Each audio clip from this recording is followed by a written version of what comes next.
medicine. In Native American tradition, medicine means something which gives you learning, which gives you strength, which helps you grow and gives you powers. Where do you get your medicine? You get your medicine from the problems and challenges that you meet in life. I want to tell you a story about myself that illustrates what I'm talking about, so that perhaps you can have a more concrete feeling for it. My story as a healer begins with my own illness, with my own problem. The problem happened to be alcoholism.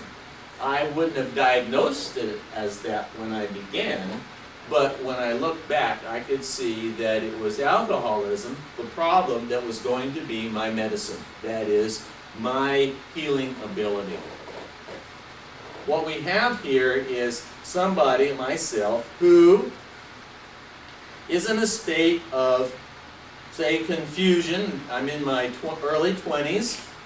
I've already become a problem drinker. I think if you sat me down and asked me to be honest with myself, I would have admitted, I think maybe I have a problem with it. It wasn't a big focus for me back then, but it was definitely there.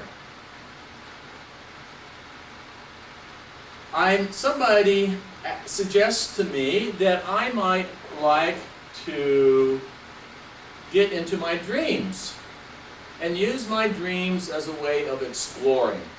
I was really excited by that idea, but I realized I had never remembered any dreams for as long as I could think of.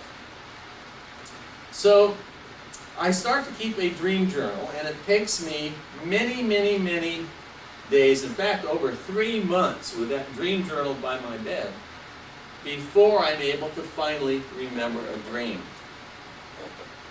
Now, let me tell you the dream, because this dream is a story about medicine.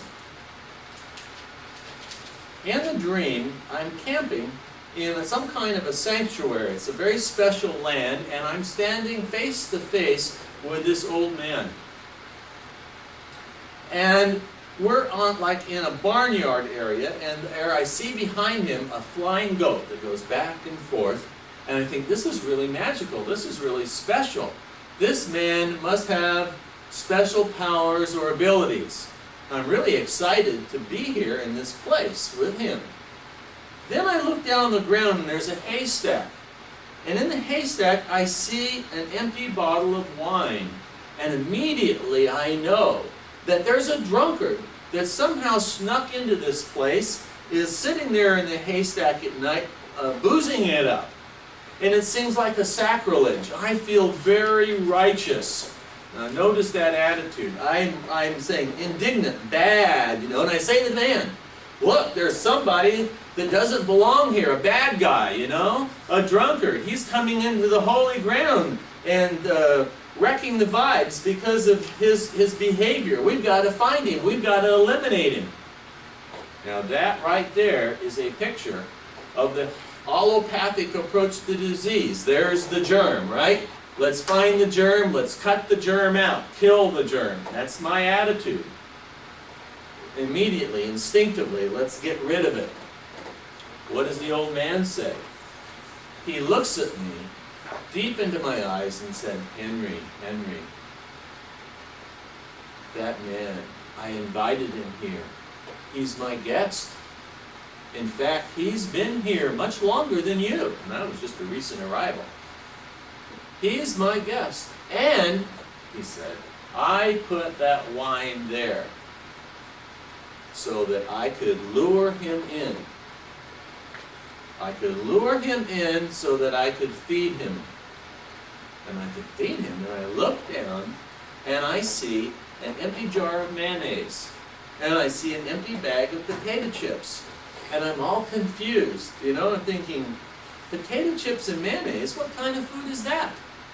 And why would this guy, this old man who seems so wise, why would he put wine out for a drunkard and only make matters worse? This is not right. This isn't what you do. And all the while that I'm thinking that and I'm confused, I could also feel from the old man a compassion for that drunkard, a larger perspective, and I sense inside of me a kind of pettiness, an orneriness, a judgmentalness, and I feel kind of ashamed about my attitude.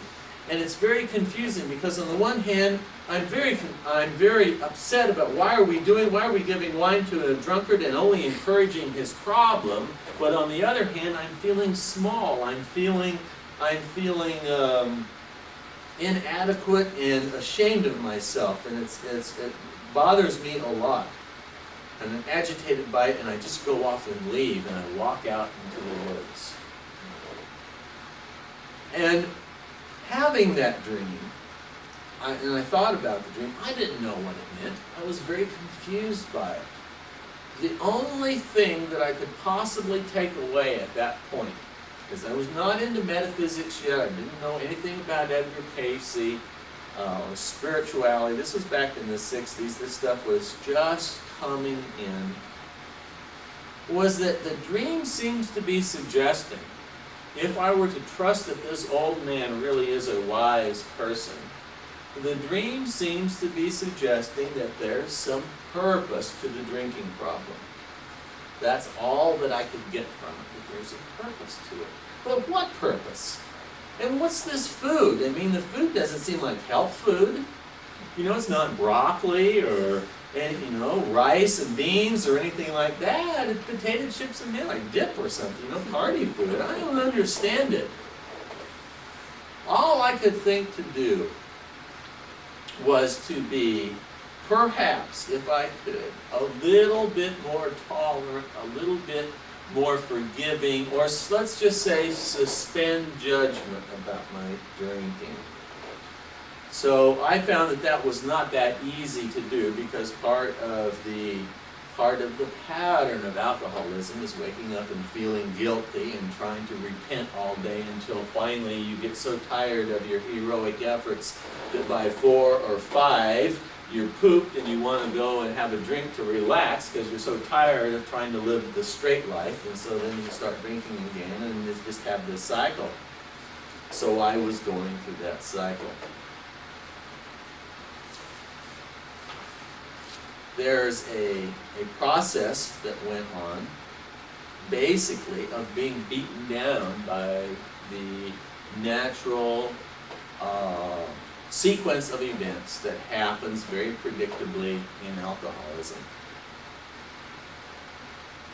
Repenting, going on the wagon, falling off the wagon. I can remember one time where I was going to have a party at my fiance's family's house, and they had already noticed that I had had this drinking problem, and they took me aside that night and said, we're going to have a party, there are going to be all these people here, we want them to meet our daughter's fiance, and we're hoping that you can kind of keep it cool. And I said, oh, not to worry, I'll be a saint tonight. Well, it didn't work out, I'll tell you. And I guess I really carried on, did all kinds of crazy stuff. I'm lying in bed the next morning, headache, and I don't remember the evening, I don't know how I got there, I hardly remember the party. And my girlfriend came in, and, well, Dad's kind of upset with you.